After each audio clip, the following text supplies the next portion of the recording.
Good evening, Dad. Are you still at work? Oh, Jacqueline? It's rare for you to call me out of the blue like this. Is something wrong? It's something important, and I think it's going to take a while to explain. So if now's not the time to talk, I can wait until later, I guess. Actually, I just got home, so I have time. Go ahead, tell me what's on your mind. I think this might really shock you. I don't know how to say this, and I don't want to upset you, but I have to tell you. Jacqueline, just tell me. Whatever it is, I'd rather hear it from you. Mom, I think she's having an affair. What? Jill is cheating? I didn't want to believe it either, but I've seen the proof with my own eyes. She's been bringing a man into our house, and they've been doing things. Hold on, just wait a second. Dad, I don't even know where to start. This whole thing makes me sick. I've been holding this in for so long, and I don't know what to do anymore. Jacqueline, take a deep breath. I need you to explain everything carefully. I know this must be hard for you, but let's go step by step. Can you do that for me? I can't wrap my head around it. Mom's always had such an easy life ever since she married you. You've given her everything. Financial stability, a comfortable home, security, peace of mind. She used to constantly stress about money, but after she married you, all of that disappeared. She doesn't even need to work, but she chose to do that part-time job just to pass the time. Because of you, I was able to go to university. I wouldn't have had that chance if you hadn't been there for us. Jacqueline! I've always been grateful for everything you've done. You're the best father I could have ever asked for. You took care of both of us. You made sure we never had to struggle. And despite all that, she still turned around and did this to you. How could she? How could she betray you like this? Let's go through this carefully. I know you're upset. I am too, but I need to understand exactly what's happening. Can I ask you a few questions? Oh, yeah, of course. First, do you know who this guy is? I think he's a university student. He works part-time at Mom's job. A student? Wait, you don't mean he's younger than you? Yeah, he's definitely younger than me. I don't know what his full name is, but Mom calls him Curtis. Curtis? That could be a first name or a last name. Mom usually calls people by their first names when she's close to them. Right, that does sound like her. So it's probably his first name. Jacqueline, did you actually see them together? Like something undeniable? Yes. I came home earlier than usual one day and I saw her walking him to the door. And then they kissed. It wasn't just a peck on the cheek or anything. It was a real kiss, like lovers. And it wasn't just one. I've seen it happen multiple times now. Every time it's the same. She sees him out, they kiss, and he leaves. She's being reckless. I think she's doing it on purpose, timing it so he leaves right before I usually get home. She probably thinks it's safe because she assumes I'm still on my commute. Wait, explain that. So last month, my company changed its working hours slightly. Because of that, my train transfers are smoother now, and I get home about 20 minutes earlier than before. But I forgot to mention it to Mom. So that's how you ended up catching her. Yeah. That must have been awful, seeing your own mother like that. I can't even imagine how you must feel. Honestly, it makes me sick. I can't even look at her the same way anymore. It's bad enough that she's cheating in the first place, but with someone that much younger? He's practically a kid. It's disgusting. Jacqueline, I need to ask you something. Do you feel safe in that house? What? Do you feel okay living there? Because if not, you don't have to. If you want, I can help you move into your own apartment. But... Don't worry about the money. This is an emergency. If you need financial support, I'll cover it. I don't want you living in an environment that makes you feel like this. You shouldn't have to come home every day to something that makes you sick. I don't know. Jacqueline, I want you to think about yourself first. You've already been through enough. I never thought this would happen. I know. That's why I don't want you to force yourself to stay in that house if it's making you miserable. I'll help you find a place. I'll even cover your first few months' rent if you need me to. Okay, I think I'll take you up on that. Good. And Jacqueline, if you need anything, just let me know. You don't have to handle this alone. Thanks, Dad. Now about Jill. I need to figure out how to deal with this. Actually, I was thinking of investigating myself. What? But... It's okay. Talking to you has helped me calm down a bit. And to be honest, I know Mom's daily routine better than anyone. If I move out, she'll think she has total freedom. She'll get careless. She'll invite Curtis over more often, thinking no one's watching. That's actually a good point. That might be the perfect opportunity to gather more proof. But Jacqueline, listen to me. If it gets to be too much, promise me you'll stop and let me take over. I will. I promise.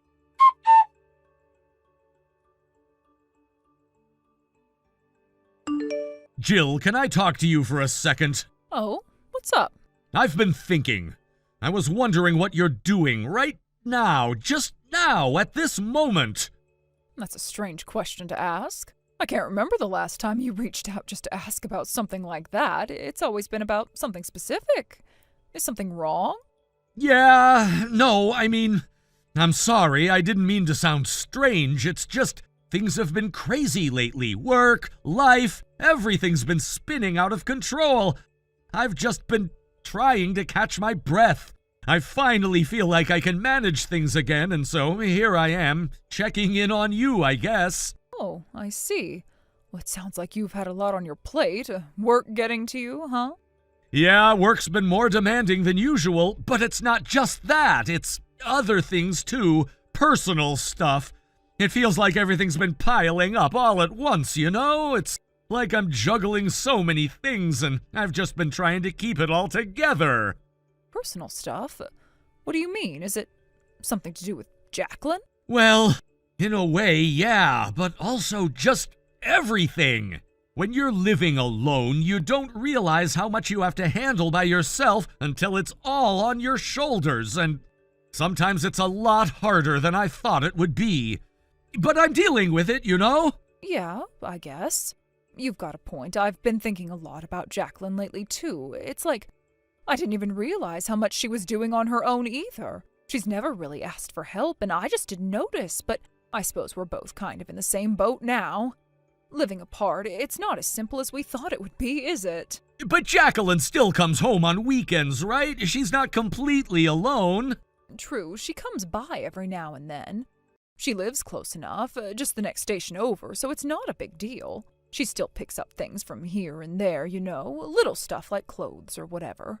She does that pretty often. In fact, she stops by, takes something, and leaves just as quickly. I guess in the end, even though she's living on her own, we're still connected in a way. But it's funny, she never stays for long. She never really stays anywhere, does she? Yeah, that's true.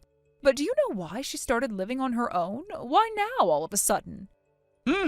Well, it's probably because she started working, right? She probably thought it was time to finally be independent, to do things for herself without anyone around to help. She's at that age now, after all. It's just a natural part of growing up, I guess. Yeah, I think you're right. But there's something else to it, too. At least I think there is. It's like, you know how you can feel like you're standing on your own, like you're doing all right, but then it's like you're waiting for something, waiting for someone to come along and sweep you up again. It's like if you don't make that break, if you don't truly cut those strings, you could just get caught up in the same old cycles. And that's why Jacqueline needed this. She needed to break free. I don't know if you get what I mean. I think I do. It's like a little deeper than just moving out. She probably realized without that space she could end up being pulled back into all that drama. Being dragged around, it's like maybe she needed to see where she really stood by herself. I think that's why I feel like she's been keeping her distance lately. Not just physically, but emotionally too, you know? Wait, are you implying something here? Because it sounds like you're saying there's more to it than just moving out. Oh, don't worry. I wasn't trying to make it sound that way. I'm thinking about things, that's all. But if you think about it, you've been kind of distant too, haven't you? You've been living alone for a while, and it's obvious we haven't really had the chance to talk. Really talk like we used to. It's like we're drifting apart. Do you feel it? Wait, you're reading too much into this, a little too much. I'm just trying to keep things together, that's all. You know how it is. It's just that things pile up sometimes, and I have to deal with them. But yeah, you're right. We haven't been talking much, and I guess I miss how things used to be too.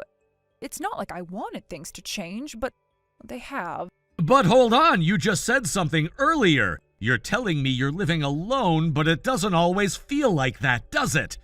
There's more to it, isn't there? What do you mean? Come on, you know what I mean. There's someone else, isn't there? What? No!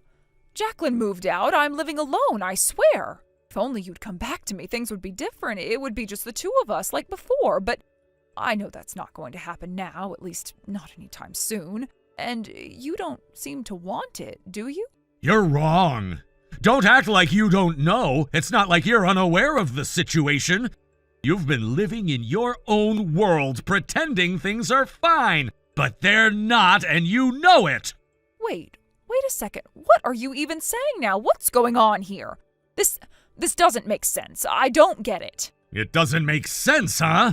Well, I guess you're not going to get it until you see it for yourself. Look, you've been avoiding the truth this whole time. You're still playing this game like you don't know, but you should have known this whole time, Jill. What are you talking about? Take a good look at this. These photos weren't just taken out of nowhere. You didn't think it was odd that you found them lying around in our bedroom, did you? They came from a hidden camera I placed there. Did you not notice? Wait, what? A hidden camera? Are you serious? I'm serious, Jill. I've already taken down the camera. It's all gone. There's nothing left to find. But you really should have seen it coming. You didn't think you could just sweep this under the rug, did you? What? When did you put that there? How did you get in here without me knowing? I've been here, Jill. I've been right here watching. And you've been lying to me this whole time. You thought I didn't know, but I do. No, this can't be happening. Oh, but it is. You think I don't see it? You think you've been clever, but I know. I've known all along. And now you're stuck with the consequences. So, you still want to deny it? Oh, fine. I get it all right. You want me to admit it, right? So here it is. That guy, he's my boyfriend. His name is Carter Curtis. He's 20 years old, my most beloved person. Not some old stinky man like you, okay? He's young and cute, and he's my boyfriend. I see.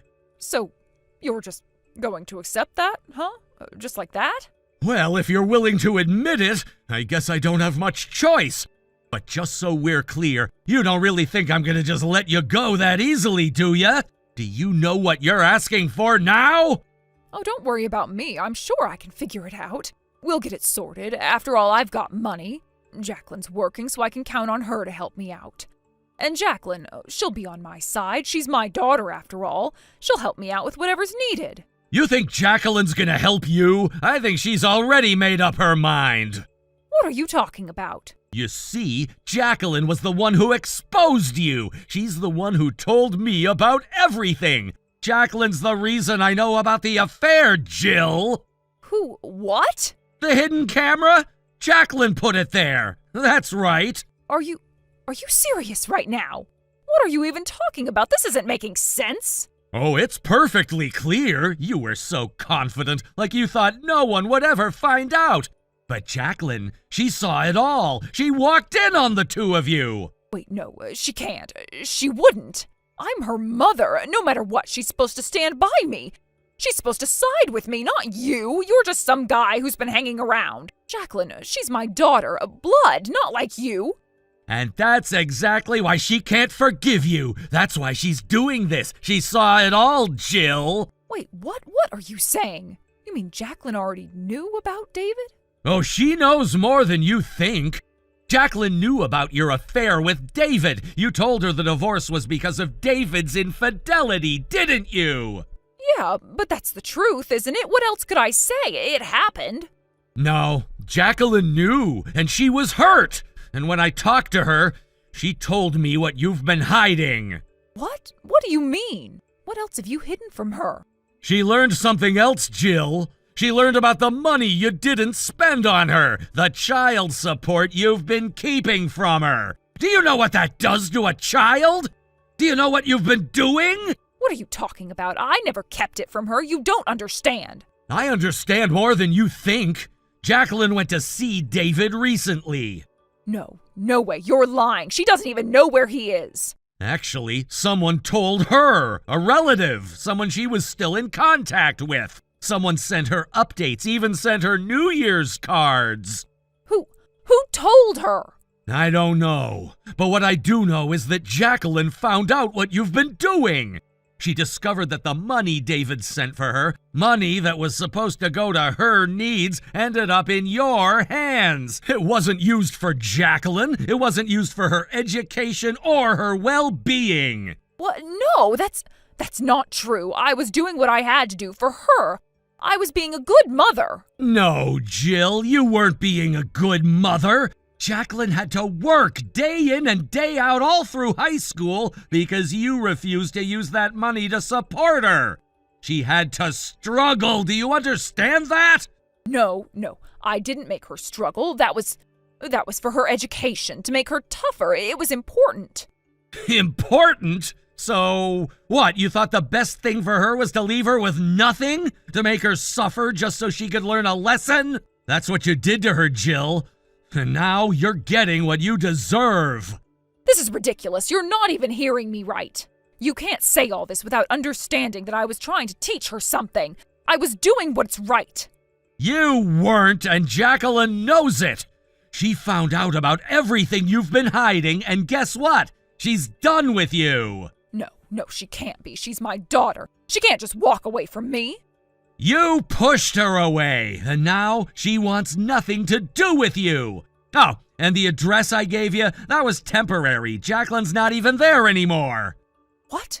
You're lying. You really don't understand, do you? Do you know who's there now? Carter. Carter's in the apartment right now, isn't he? What are you talking about? You're crazy. I'm by myself. No, you're not. Carter went in there. I've already confirmed it. I've got proof. Me and my lawyer, we've seen it with our own eyes. Wait, what? A lawyer? Yeah, you didn't think I was just sitting back and letting this go, did you? And Carter, you know he's married, right?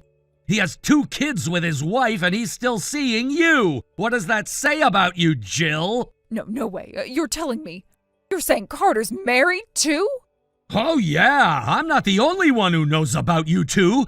Carter's wife knows as well. She's gonna be pursuing legal action too. What? You're all against me? No, I can't. I don't have the money for this. I never asked for any of this. Well, you're gonna get it whether you like it or not. You've made your bed, Jill, and now you'll have to lie in it. Wait, you can't just do this. I don't have anything left. It's too late now. You'll have to pay for what you did, and this time you can't hide. We'll talk about the details later.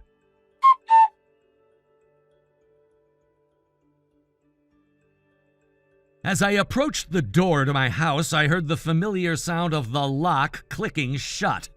It was as if the universe was reminding me just how determined she was to resist.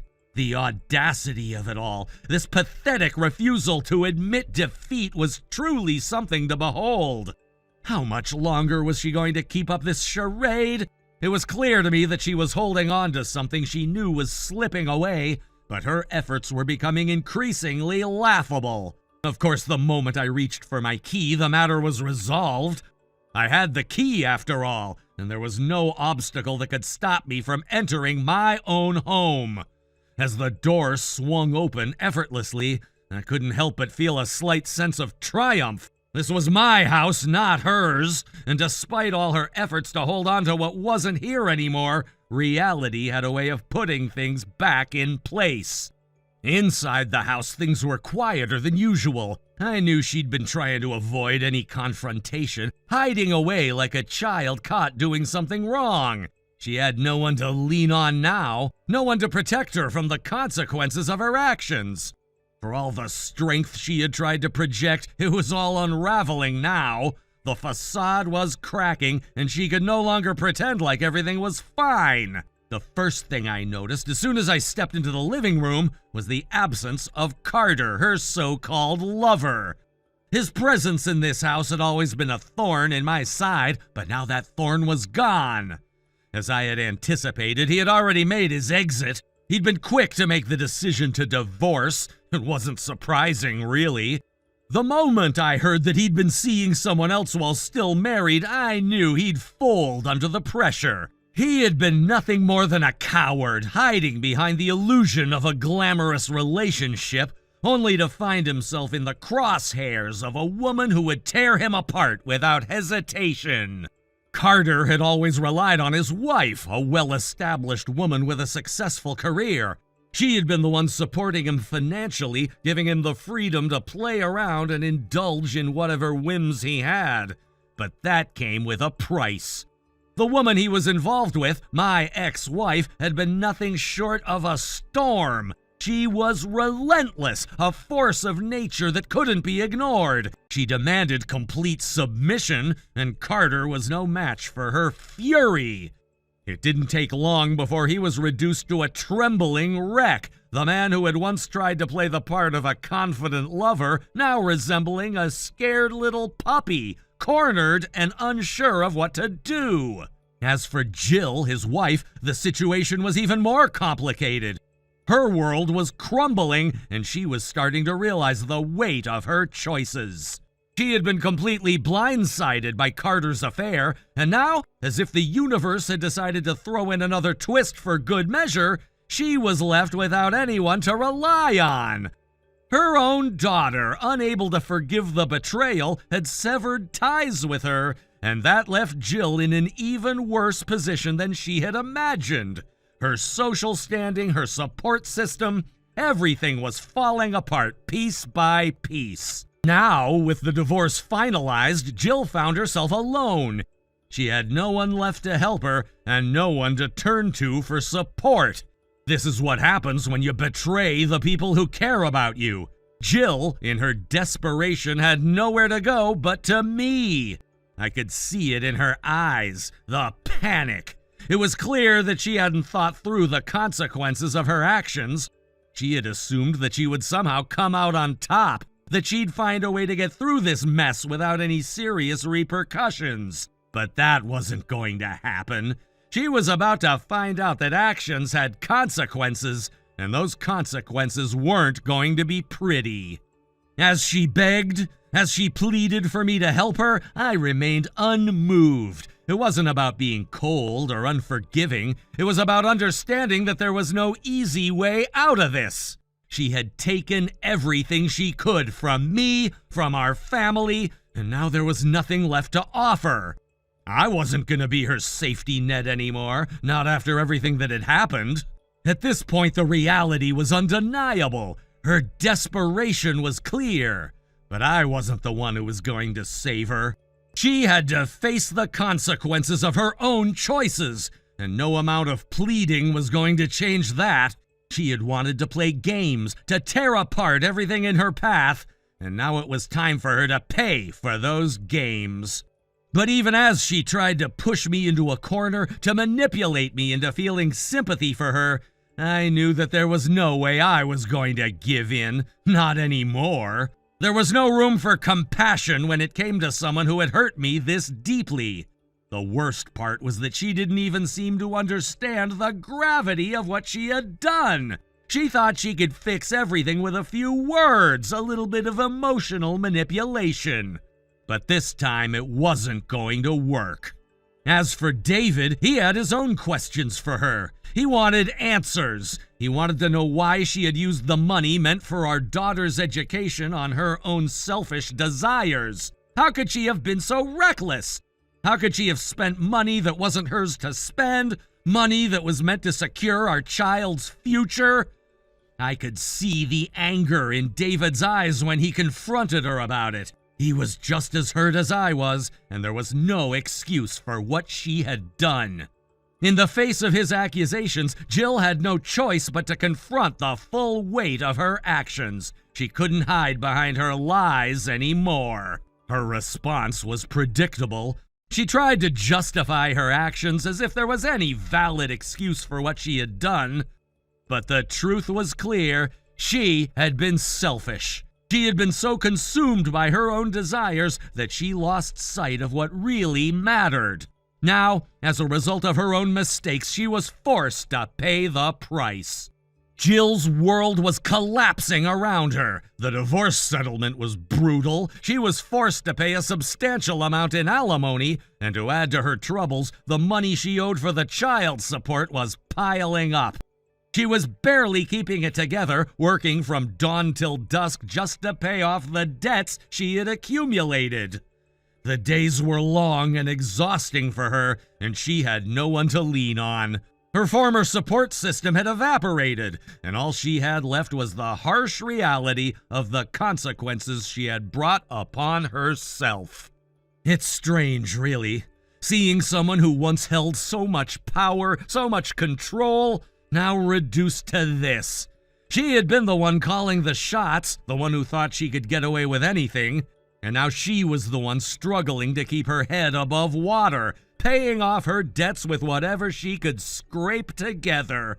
It's a harsh reminder that no matter how much power someone thinks they have, it can all come crashing down in an instant. As for me, I'm moving forward. I've got my daughter to think about, and she's my priority.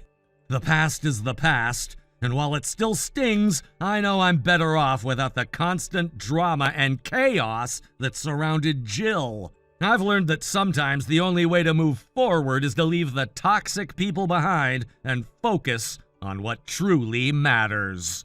Thank you for watching and listening. We hope you enjoyed the video. Don't forget to like this video and subscribe. Also, feel free to leave a comment about what you thought of the story. We look forward to seeing you at the next story. Thank you for watching. Please subscribe and hit the like button. See you next time.